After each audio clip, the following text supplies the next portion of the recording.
जैसे दूध में से पानी बाहर निकल जाता है, वैसे ही दिल्ली में से आपदा बाहर निकल जाएगी और कमल खिलेगा। वो दूसरों पे आरोप लगाने का काम कर रहे हैं, झूठ बोलने का काम कर रहे हैं और इसीलिए इस इलेक्शन में सुगुफेबाजी कर रहे हैं। कि भारतीय जनता पार्टी घर घर में टॉयलेट बनवा चुकी है, जो 65 साल में उन्होंने नहीं बनवाया।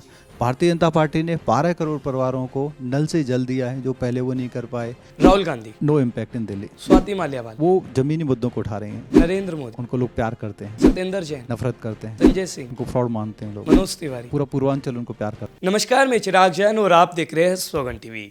देश की राजधानी दिल्ली में 5 फरवरी को मतदान होना है। ऐसे में सभी पार्टियों की जोरों शोरों से तैयारियां चल रही है और लोगों को रुभाने के लिए, लोगों को रुझाने के लिए, नई नई नीतियों को कार्यान्वित करने के लिए नेताओं ने वादा कर दिया है और पार्टियों ने मैनिफेस्टो जो है वो भी जारी कर दिए हैं। इसी बीच आपके स्वगन टीवी का इस खास सेगमेंट में हम बहुत स्वागत करते हैं। आज हमारे इस खास सेगमेंट में बातचीत करने के लिए बीजेपी के नेता और national media panelist Khemchand Sharma ji है। शर्मा जी, बहुत स्वागत है आपका स्वगन टीवी पर। धन्यवाद स्वगन टीवी का। सर, हम देख रहे हैं देश की राजधानी दिल्ली में 5 फरवरी को मतदान होना है। ऐसे में दिल्ली में ठंड बहुत है, लेकिन राजनीति के गलियारों में गर्माहट छाई हुई है। क्या कहना है? देखिए, ये गर्माहट आपदा को भगाने वाली गर्माहट है। इस गर्माहट से जैसे दूध में से पानी बाहर निकल जाता है, वैसे ही दिल्ली में से आपदा बाहर निकल जाएगी और कमल खिलेगा। जब कमल खिलेगा तो दिल्ली की जितनी भी समस्या हैं, चाहे वो रोड की समस्या हो, पानी की समस्या हो, आबो हवा की समस्या हो, या दिल्ली में जो शिक्षा और इलेक्ट्रिसिटी की समस्या है, उन सभी समस्याओं पे युद्ध स्तर पे काम होगा। आप देख रहे हैं, जहाँ भी भारतीय जनता पार्टी का अधिकार क्षेत्र है, मतलब केंद्र सरकार का अधिकार क्षेत्र है, वहाँ तेज़ी से काम हो रहा है। आज मेट्रो चप्पे चप्पे पे है। Eastern western peripheral expressway Modi ji ने बनाया है। उसकी वजह से जो भारी वाहन दिल्ली से होकर पंजाब की तरफ जाते थे या पंजाब से गुजर के हरियाणा उत्तर प्रदेश की तरफ जाते थे, वो सब साइड बाई साइड निकल जाते हैं। ITO पे अंडरपास आपके पास में ही है, कितना बड़ा जाम लगता था, उस जाम से निजात दिलाई। आदरणीय प्राइम मिनिस्टर मोदी जी ने विश्व स्तरीय कन्वेंशन सेंटर दिल्ली में बनाया है। उस कन्वेंशन सेंटर में बड़ी बड़ी मीटिंग होती हैं, बड़े बड़े कार्यक्रम होते हैं। वर्ल्ड ट्रेड सेंटर या बहुत बड़ी ट्रेड की एक्टिविटी वहाँ पे होती है। तो ये सारी चीज़ें आदरणीय प्राइम मिनिस्टर मोदी जी ने दिल्ली को दी हैं। आपने द्वारका एक्सप्रेस वे भी देखा है और अलग अलग जितने भी सब्सिडीज हैं दिल्ली के आसपास, सबको दिल्ली से कनेक्ट करने का काम मोदी जी ने किया है, क्योंकि ये केंद्र के अधिकार क्षेत्र में है। लेकिन लगभग 80,000 करोड़ का जो बजट है वो दिल्ली सरकार के पास है। शिक्षा उनके पास है, ट्रांसपोर्ट की व्यवस्था उनके पास है, उनके पास पानी की व्यवस्था उनके पास है। तो अधिकतर जो काम है वो उनके पास है, लेकिन वो उस पर काम नहीं कर रहे हैं। वहाँ सिर्फ और सिर्फ कमीशन खोरी कर रहे हैं, चोरी कर रहे हैं, वो दूसरों पे आरोप लगाने का काम कर रहे हैं, झूठ बोलने का काम कर रहे हैं और इसीलिए इस इलेक्शन में सुगुफेबाजी कर रहे हैं। खेमचंद जी, आप कह रहे हैं आपदा नहीं सहेंगे, बदल कर रहेंगे। हम लगातार इस नारे की गूंज जो है हर रैली में बीजेपी की सुन रहे हैं, लेकिन ऐसे में आम आदमी पार्टी के तमाम नेताओं का ये कहना है कि बीजेपी चुनावों से पहले भुखला गई है और यही कारण है कि उन्हें डर सता रहा है और चौका जो है वो हम मारने जा रहे हैं। देखिए, बौखलाहट क्या होती है? बौखलाहट में एक तो आप अलग अलग तरीके से अपना स्टैंड चेंज करते हो। आप बॉलिंग कर रहे हो तो बॉलिंग फिर आप बाउंसर फेंकना शुरू कर देते हो कि कहीं बैट्समैन छक्का ना मार दे। तो क्या हो रहा है, केजरीवाल जी हर दिन मुद्दा चेंज कर रहे हैं, बल्कि दिन में 2-2 3-3 मुद्दे ला रहे हैं, क्योंकि किसी भी मुद्दे पे टिकने का, बात करने का उनमें कॉन्फिडेंस नहीं है। और दूसरा, आप देखो कितना झूठ बोल रहे हैं कि कोई डाइजेस्ट ही ना कर पाए कि हरियाणा गवर्नमेंट ने पानी में जहर मिला दिया। ऐसा हो सकता है कि अपने देश में एक राज्य दूसरे राज्य को पानी देने के लिए जहर मिला दे? जब उनसे पूछा गया, सबूत मांगे गए, सबूत नहीं है जी। अब इसी सबूत मांग रहा है, सबूत नहीं है जी। अब जहर को क्या बना दिया उन्होंने कि भाई इसमें अमोनिया की मात्रा बढ़ रही है, तो अमोनिया बोलना चाहिए था। और फिर अमोनिया की मात्रा भी एंट्री पे वो क्या कह रहे हैं कि एंट्री पे 1 होनी चाहिए, 2 होनी चाहिए, लेकिन एग्जिट पे कितनी है? 50। तो यमुना जी कोई दिल्ली में थोड़ी रुक रही है, यहीं पे कोई समुद्र थोड़ी है। यमुना जी यूपी में जा रही हैं, यूपी के बाद लंबा सफ़र तय करके फिर समुद्र में जाती हैं। तो आप 50 लेवल का जो अमोनिया है वो आप एग्जिट करा रहे हो उत्तर प्रदेश को, और हल्ला कितना मचा रहे हैं कि भाई हम तो ट्रीट नहीं कर सकते पानी, कि 2 अमोनिया का, 3 का, 4 लेवल है, 5 लेवल है। तो ये सारी चीज़ें दिखाती हैं कि ये हार रहे हैं, इसलिए अपने पैरों पे कुल्हाड़ी मार रहे हैं। पानी पे जितना डिस्कशन होगा उतना ही केजरीवाल जी फंसेंगे। सर, 2013 की अगर हम बात करें उसके बाद 10 साल बीजेपी को हो गए हैं और 10 साल जो है आम आदमी पार्टी को भी हो गए हैं। तो आप इन 10 सालों में आम आदमी पार्टी की विफलताओं को गिनाएंगे या बीजेपी की सफलताओं को गिनाएंगे? हम दोनों कर रहे हैं। जैसे मैंने आपको बताया, हमने इंफ्रास्ट्रक्चर पे युद्ध स्तर में काम किया है। हमने चारों ओर नेटवर्क बना दिया दिल्ली के, उसकी वजह से हैवी व्हीकल्स अब दिल्ली में नहीं आते। दिल्ली में जहाँ भी बड़े बड़े फ्लाईओवर्स, अंडरपास, वो बनाने का काम हम लोगों ने किया है। दिल्ली के जो बड़े हॉस्पिटल्स हैं उनको मॉडर्नाइज करने का काम, उनको इक्विप करने का काम, उनकी कैपेसिटी इंक्रीज करने का काम मोदी जी ने किया है। एम्स, आप नई बिल्डिंग देखेंगे, आप आरएमएल में जाइए, नई बिल्डिंग देखेंगे, नए ब्लॉक देखेंगे, लेडी हार्डिंग में जाइए, नए ब्लॉक्स देखेंगे, कंप्लीट बिल्डिंग, कंप्लीट वहाँ पे जो इंफ्रास्ट्रक्चर उसको मॉडर्नाइज करने का काम मोदी जी ने किया है। मोदी जी ने दिल्ली को एक के बाद एक लगातार, अब कन्वेंशन सेंटर दिया, द्वारका में भी हम कन्वेंशन सेंटर बना रहे हैं, द्वारका में एक्सप्रेसवे बनाया गया है। तो एक्सप्रेसवे बनाने से जितने भी आउटर दिल्ली है वो सेंट्रल दिल्ली से निकलने की बजाय सीधा सीधा गुड़गांव में चली जाती है, सीधा सीधा अगर उनको पंजाब की तरफ जाना है तो वहाँ भी चली जाती है। तो अब जो अननेसेसरी पूरी दिल्ली में क्रॉस करने के आना जाना होता था वो नहीं होता। तो जब हमें जिम्मेदारी, जब हमारी डबल इंजन की सरकार आ जाएगी तो हम शिक्षा में सुधार करेंगे, हम पानी में सुधार करेंगे। जो जल बोर्ड अभी ना तो क्वालिटी का पानी दे पाता है, ना ही पूरा पानी दे पाता है, और ना ही हर क्षेत्र में पानी दे पाता है, हम उस पर काम करेंगे। हर गरीब को घर देंगे। 5,000 घर आदरणीय prime minister Modi ji already दे चुके हैं, 4 करोड़ पूरे देश में दे चुके हैं। और दिल्ली में हमारा वायदा है, जैसे ही हमारी सरकार आएगी हम सभी गरीबों को घर देंगे। केजरीवाल जी 40,000 घर दे सकते थे, सड़ा दिए। पीछे हमारे अध्यक्ष जी ने और हमारे नेताओं ने जाके दिखाया किस तरीके से कंडम्ड स्थिति में पड़े हुए हैं। वो गरीबों को नहीं दिए, नरेला की तरफ आउटर दिल्ली में घर दिए जा सकते थे, नहीं दिए। मोदी जी ने दिए, अच्छे मकान दिए हैं जिसमें हर तरीके की फैसिलिटी है, और हर गरीब को जो झुग्गी है सबको हम घर देंगे। जो रीसेटलमेंट कॉलोनी है जहाँ पे हमारा मजदूर वर्ग रहता है, गरीब वर्ग रहता है, अकेले युवा रहते हैं, पढ़ाई करते हैं, वहाँ हम अटल कैंटीन चलाएंगे। 5 रुपये में भरपेट खाना मिलेगा, अच्छा खाना मिलेगा कि मजदूर भाई बहन को अपना खाना नहीं बनाना, महंगाई उनको नहीं झेलनी। बहनों को सपोर्ट करने के लिए 500 रुपये में सिलेंडर दिया जाएगा, और होली दिवाली फ्री सिलेंडर। 21,000 रुपये जो हमारी प्रेग्नेंट बहन है उनको सपोर्ट के लिए दिया जाएगा। 6 उनको पोषण किट दी जाएंगी ताकि जच्चा बच्चा पौष्टिक रह सके, अच्छे रह सकें और हष्ट पुष्ट तरीके से वो पैदा हों। हम बहनों को 2,500 रुपये पर मंथ देंगे। तो इसमें जो हमारा जो संकल्प है, हमारा जो रोड मैप है, वो महिलाओं पे फोकस है, बुजुर्गों पे फोकस है। 10 लाख तक का हम उनको इंश्योरेंस देंगे आयुष्मान भारत कार्ड के तहत। ये बहुत बड़ी बात है। 10 लाख क्यों है, मैं बहुत बड़ी बात मैं आपको बता रहा हूँ। अगर आप 5 लाख का भी इंश्योरेंस लोगे, हेल्थ इंश्योरेंस, 60 साल से आपकी उम्र है, तो कम से कम आपको 15 से 20% आपको प्रीमियम देना पड़ता है। और 70 से ऊपर हो तो वही प्रीमियम कम से कम 25 से 50% तक पहुंच जाता है। मतलब 10 लाख का प्रीमियम, तो आप 10 लाख का आपको इंश्योरेंस, तो प्रीमियम आपका 1 के आसपास पहुंच जाएगा। तो इतना बड़ा जो बर्डन है हमारी सरकार वो कम करने जा रही है बुजुर्गों से।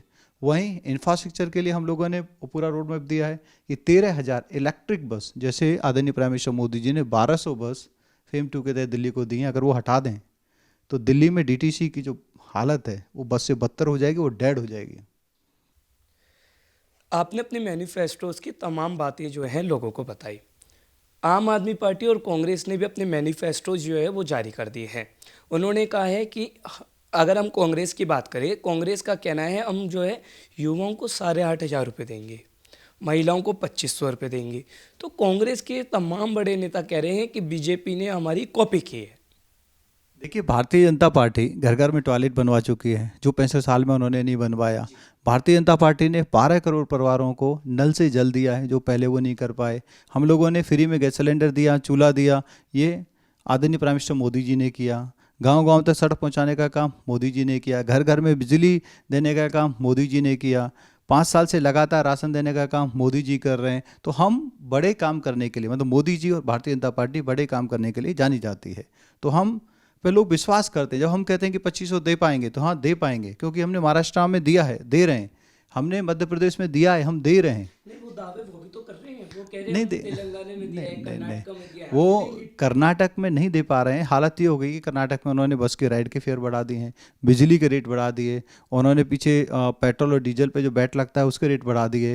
हिमाचल की हालत ये हो गई कि उनको सैलरी देने के लिए उनके पास पैसे नहीं बचे। तो इतना मिसमैनेजमेंट इनका फाइनेंस का है, तो वो नहीं कर सकते। हम कर सकते हैं क्योंकि हम प्रॉपर प्लानिंग से करते हैं, रिसोर्स को मोबिलाइज करना भी जानते हैं, रिसोर्स का यूटिलाइजेशन भी जानते हैं। और दूसरा, उसमें जो करप्शन है, हम करप्शन फ्री इम्प्लीमेंटेशन करते हैं। तो जब करप्शन फ्री इम्प्लीमेंटेशन होती है तो अपने आप ही उसकी जो कॉस्ट है, ओवरऑल वैल्यू है, वो कम आती है, रीजनेबल रहती है। आम आदमी पार्टी का कहना है कि भाजपा कहती है जहां झुग्गी वहां मकान, और वहीं दूसरी ओर भाजपा झुग्गियों को टुटवा रही है।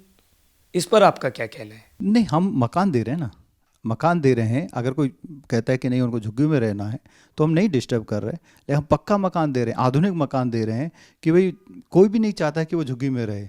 ऐसी जगह रहे जहाँ पे पानी भरा हुआ है, सीवर चल रहा है, गंदगी है, कौन रहना चाहता है? हर एक व्यक्ति चाहता है कि उसको एक अच्छा मकान मिला। फ्लैट देख के जाइए, अब अशोक विहार में जाइए, वो फ्लैट देखिए, इतना अच्छा फ्लैट है, उसमें किचन भी है, बेडरूम है, डाइनिंग रूम है, लेटरिंग है, लिफ्ट लगी हुई है, मॉडर्न, जो हमें मिडिल क्लास और लोअर मिडिल क्लास जो खरीद के लेती है, ऐसे बढ़िया मकान उनको दिए जा रहे हैं। तो प्राउडली वो जाएंगे, प्राउडली अपने रिश्तेदारों को बुला सकते हैं, बच्चों को बुला सकते हैं, बच्चे अपने फ्रेंड्स को बुला सकते हैं। तो हर एक आदमी चाहेगा कि उनको ऐसे मकान मिले। दिल्ली में त्रिकोणीय मुकाबला इस बार देखने को मिल रहा है। आम आदमी पार्टी, कांग्रेस, तमाम जो बड़े नेता है वो कह रहे हैं कि बीजेपी बिना दूल्हे के बारात निकाल रही है। Bharatiya Janata party cadre based party है, और कैडर बेस्ड हमारा कोई भी कार्यकर्ता सीएम बन सकता है। हमारे पास ऐसे 20 नेता हैं जिनके पास बहुत एक्सपीरियंस है, पूरी दिल्ली में उनकी प्रसिद्धि है, पॉपुलैरिटी है, और अगर वो सीएम बनेंगे तो पूरी दिल्ली में खुशी होगी। ऐसे 20 नेता हैं। तो भाजपा एक सम्मिलित परिवार के रूप में चुनाव लड़ रही है, और कमल का फूल हमारा दूल्हा है। और वो जो हम पे दूल्हा का सवाल उठा रहे हैं, उनका दूल्हा कौन है, बड़ा सवाल है। आतिशी जी, उन्होंने खुद ही कह दिया, खड़ाऊँ लेके बैठी हुई हैं, वो टेम्परेरी हैं, चुनाव के बाद उनको हटा देंगे। केजरीवाल जी, जो जिनके हाथ कोर्ट ने काटे हुए हैं, वो ऐसे दूल्हा हैं कि शादी तो कर सकते हैं, शादी के बाद का कोई रिचुअल नहीं कर सकते। वो हो सकता है कि सीएम की शपथ ले लें, अगर, वैसे तो सरकार इनकी बनेगी नहीं, मैं बोल रहा हूँ कि वो शपथ ले ही नहीं पाएंगे, लेकिन एक मैं आपको हाइपोथेटिकल कंडीशन बताता हूँ कि ले भी लेते हैं तो कोई काम नहीं कर सकते।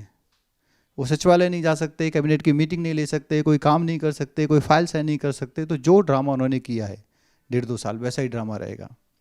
तो जो अभी वो कह रहे हैं कि हम यमुना जी को नहीं साफ कर पाए क्योंकि मैं जेल में था, कोविड आ गया था, तो ऐसे 5 साल वो ऐसे बहानेबाजी करेंगे। इस वक्त की दो बड़ी खबर हमारे सामने आ रही है।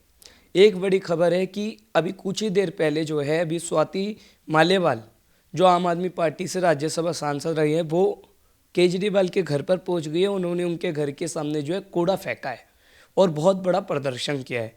आम आदमी पार्टी के तमाम नेता ये कह रहे हैं कि बीजेपी ने स्वाति मालेवाल को अपना प्रवक्ता बना लिया है, अंडरग्राउंड गेम चल रहा है, और चुनावी माहौल के बीच जो है वो ये ड्रामा कर रही है। नहीं, वो तो शेरनी बोलते थे, रानी झांसी की रानी बोलते थे उनको, स्वाति जी को, और उन्होंने ही उनको प्रमोट किया। ये तो अब घबराए हुए हैं क्योंकि स्वाति जी ने जो बात उठाई है वो जनता की बात उठाई है। आज पूरी दिल्ली में कूड़ा है। अब ये एक गवर्नमेंट नहीं है, इनकी 2 गवर्नमेंट है, ये एमसीडी में भी ये हैं। तो दिल्ली क्यों नहीं साफ कर पाए? 2 साल से ज़्यादा एमसीडी में हो गए, 11 साल से ज़्यादा ये स्टेट में हो गए। क्यों कूड़ा हो रहा है? क्यों अब की बार सबसे ज़्यादा डेंगू के केस आए? क्यों मलेरिया के केस आए? क्यों लोगों को पीले की बीमारी हो रही है? क्यों पेट खराब हो रहे हैं? क्यों भिन्न भिन्न प्रकार की बीमारियां लोगों में हो रही हैं? लगभग 8 से 10 साल दिल्ली वालों की उम्र कम हो गई। ये 11 साल से सत्ता में है, 8 से 10 साल on an average, because of बीमारी जितनी फैल रही हैं, और जो पॉल्यूशन है, वाटर पॉल्यूशन है, एयर पॉल्यूशन है, उसकी वजह से ऑन एन एवरेज हमारी उम्र कम हो गई है। आप देखेंगे मृत्यु दर बढ़ चुकी है इनके राज में। तो इन्होंने हमारे जीवन को सुकोड़ दिया है, कठिन बना दिया है, और दिल्ली पे आपदा की तरह छा गए हैं। इसीलिए ये आपदा जाएगी और कमल खिलेगा, और कमल खिलेगा तो सारी समस्याएं दूर होंगी। खेमचंद जी, कल पंजाब भवन के बाहर एक गाड़ी मिली। उस गाड़ी पर यह दावा किया जा रहा है कि पंजाब की गाड़ी है, उसके अंदर पैसे मिले हैं। आम आदमी पार्टी के बैनर तले जो है वहीं पर कई चीज़ें मौजूद हैं। उस पर क्या कहना है? देखिए, आम आदमी पार्टी साम दाम दंड भेद सब यूज कर रही है। ये दिखाते थे हम गरीब पार्टी हैं, इन्होंने खूब लूटा है, और दोनों हाथों से पैसा बांट के, क्योंकि इनको पता है कि इनके फेवर में हवा नहीं है। इनको लगता है कि पैसे बांट के कुछ सीटें निकाल लेंगे, तो वो भी इनकी गलतफहमी है। जनता इनके पैसे भी ले लेगी और वोट भारतीय जनता पार्टी को करेगी। देश भर में लोकसभा इलेक्शन जब भी होता है तो दिल्ली आपको गिफ्ट देती है, सातों की सातों सीट भाजपा को देती है। लेकिन विधानसभा हम देख रहे हैं हैट्रिक जो है वो झाड़ू ने मारी। चौथा मुकाबला है इस बार, आपका क्या? तो हैट्रिक मारी ना, हैट्रिक शीला जी ने भी मारी, तो चौथी बार वो भी हारी, चौथी बार ये भी हारेंगे, और अब की बार भाजपा सरकार बनेगी। किन मुद्दों पर? डेवलपमेंट के मुद्दे पे। और जिस तरीके से इन्होंने धोखा दिया है, पहले कांग्रेस ने धोखा दिया 15 साल और 11 साल आम आदमी पार्टी ने दिल्ली को धोखा दिया है, तो अब धोखा नहीं चलेगा, लटका भटका नहीं चलेगा, झगड़ा नहीं चलेगा, आरोप प्रत्यारोप नहीं चलेंगे, अब काम चलेगा, विकास चलेगा। भाजपा की सरकार आएगी तो किसी से झगड़ा नहीं होगा, ना एलजी से झगड़ा होगा, ना अड़ोसी से झगड़ा होगा, ना पड़ोसी से झगड़ा होगा, और ना ही हम एक्सक्यूज़ देंगे, हम काम करके दिखाएंगे। आम आदमी पार्टी के नेता कह रहे हैं कि बीजेपी अपनी रैली में और जनसभाओं में भारतीय मुख्यमंत्रियों को आमंत्रित क्यों कर रही है? अंदर और बाहर का कंसेप्ट बीजेपी में नहीं है, सब कार्यकर्ता हैं। और जब हमारे यहाँ पे उत्सव होता है, चुनाव को हम उत्सव की तरह लेते हैं, तो सभी कार्यकर्ता कंट्रीब्यूट करते हैं, चाहे किसी भी राज्य में इलेक्शन हो, क्योंकि जो हमारी कार्यकर्ता की ड्यूटी है वो ये ड्यूटी है कि इलेक्शन हो तो हम अपने जो हमारे कार्यकर्ता चुनाव लड़ रहे हैं उनको जाके सहयोग करें। इनके पास कुछ है ही नहीं, इनके पास फेस ही नहीं है, सिर्फ इन्होंने क्योंकि मोनोपोली बना के सब कुछ केजरीवाल सेंट्रिक किया हुआ है, तो वो उनकी प्रॉब्लम है। और ये हमारी स्ट्रेंथ है कि हमारे पास लाखों करोड़ों की संख्या में कार्यकर्ता हैं और वो एक दूसरे की मदद करते हैं। दिल्ली में 70 विधानसभा चुनाव की जो है सीटें हैं, क्या उम्मीद आपको लगती है कितनी सीट्स इस बार भाजपा के पाले में? देखिए, प्रेडिक्शन नहीं करना चाहूँगा, लेकिन भारतीय जनता पार्टी बहुत ही अच्छी मेजोरिटी के साथ जीतने जा रही है। हम थिन मेजोरिटी के साथ नहीं जीतेंगे, ऐसा मैं मानता हूँ, हम अच्छी मेजोरिटी के साथ जीतेंगे और भारतीय जनता पार्टी के नेतृत्व में एक स्टेबल गवर्नमेंट बनेगी जो 5 साल अच्छा काम करेगी। आपको नहीं लगता कहीं ना कहीं ये चुनाव जो है बहुत रोमांच भरा होने वाला है? चुनाव मुकाबला अच्छा है, क्योंकि केजरीवाल जी साम दाम दंड भी सब यूज कर रहे हैं। जो उन्होंने कमीशन खोरी की है, खूब जो पैसा बनाया है, जो शराब से पैसा बनाया है, हर डिपार्टमेंट में चोरी करके पैसा बनाया है, या पंजाब से पैसा ले रहे हैं, पंजाब गवर्नमेंट में पंजाब के लोगों से लूट के जो पैसा ले रहे हैं, वो सब दिल्ली में लगाया जा रहा है। लेकिन अब की बार केजरीवाल जी भी हारने वाले हैं, इसीलिए चुनाव रोमांचक भी है और इंटरेस्टिंग भी है। आप पर तो लगातार आरोप लग रहा है ना कि बीजेपी तोड़ मरोड़ की राजनीति करती है। भारतीय जनता पार्टी डेवलपमेंट की राजनीति करती है, राष्ट्रहित की राजनीति करती है। हम लोग तोड़ मरोड़ की राजनीति नहीं करते। हाँ, अच्छे लोग अगर खुद से आना चाहें तो ये तो सभी अपने हैं, सभी इंडियंस हैं, कोई कहीं भी किसी भी पार्टी में जा सकता है, तो इसमें और नहीं कुछ। खेमचंद जी, सबसे बड़ा सवाल मैं आपसे कर रहा हूँ, दिल्ली में मुख्यमंत्री चेहरा भाजपा का कौन होगा? आप नेशनल मीडिया पैनलिस्ट है, लोगों का सीधा सवाल आपसे ये है। भारतीय जनता पार्टी की परंपरा रही है कि भारतीय जनता पार्टी में जब इलेक्शन हो जाता है, विधायक दल की मीटिंग होती है और विधायक दल की मीटिंग में ये तय होता है, और हमारा जो पार्लियामेंट बोर्ड है उसका जो फीडबैक रहता है उसके अकॉर्डिंगली वो डिसीजन लेते हैं। तो वैसे ही डिसीजन लिया जाएगा, क्योंकि हम डेमोक्रेटिक पार्टी हैं, हम कोई प्राइवेट लिमिटेड कंपनी तो है नहीं, एक व्यक्ति ने बोला वही होगा नहीं। तो सब लोग मिल के बात करके और जो भी बेस्ट सिनारियो होगा उसके अकॉर्डिंग डिसीजन होगा। क्या लोकसभा की तरह विधानसभा में इस बार आप दावा करते हैं कि कमल खिलने जा रहा है? 100% खिलने जा रहा है, कोई शक नहीं है। और मैं सभी से अनुरोध करना चाहूँगा जो इस इंटरव्यू को सुन रहे हैं कि आप भी इस मैसेज को सब में पास ऑन करें कि भाजपा आ रही है, अच्छे तरीके से आ रही है, और आपके वोट के माध्यम से, आपके सहयोग से, आपके मैसेज के माध्यम से और बेटर तरीके से और अच्छे मार्जिन से हमारे कैंडिडेट जीतेंगे। अब मैं जो एक आपसे छोटा सा रैपिड फायर करूंगा, उसमें आपको कुछ छोटी आंसर आपको देने हैं। Rahul Gandhi, no impact in Delhi, Swati Maliwal, वो ज़मीनी मुद्दों को उठा रही हैं, नरेंद्र मोदी, उनको लोग प्यार करते हैं, सत्येंद्र जैन, नफरत करते हैं, संजय सिंह, उनको फ्रॉड मानते हैं लोग, मनोज तिवारी, पूरा पूर्वांचल उनको प्यार करता परवेश वर्मा, है, वो हमारे ग्रामीण एरिया की आवाज़ हैं। बातचीत करने के लिए बहुत शुक्रिया। आपका सौगन टीवी पर ये खास सेगमेंट यहीं पर समाप्त होता है। तो हमारे साथ थे BJP national media panelist Khemchand Sharma, जिन्होंने कई अनसुने राज खोले और केजरीवाल हो, कांग्रेस हो, हर जवाब जो है उन्होंने पेश किया। वहीं उन्होंने ये भी बताया कि दिल्ली में जिस तरीके से लोकसभा में बीजेपी ने बम्पर जीत की है, वहीं दूसरी ओर अब विधानसभा में भी जो है बीजेपी ने कमर कस ली है, लोगों तक अपनी पहुंच बना ली है और पूरी तैयारियों के साथ इस बार दिल्ली विधानसभा चुनावों में कमल खिलेगा। अब देखना होगा जब 5 फरवरी को चुनाव होता है, वोटिंग होती है, तब आप लोग किन्हें चुनते हैं। वीडियो जर्नलिस्ट गौरव के साथ चिराग जैन, सौगंध टीवी, दिल्ली। आप देख रहे हैं सौगंध टीवी, सौगंध वतन की।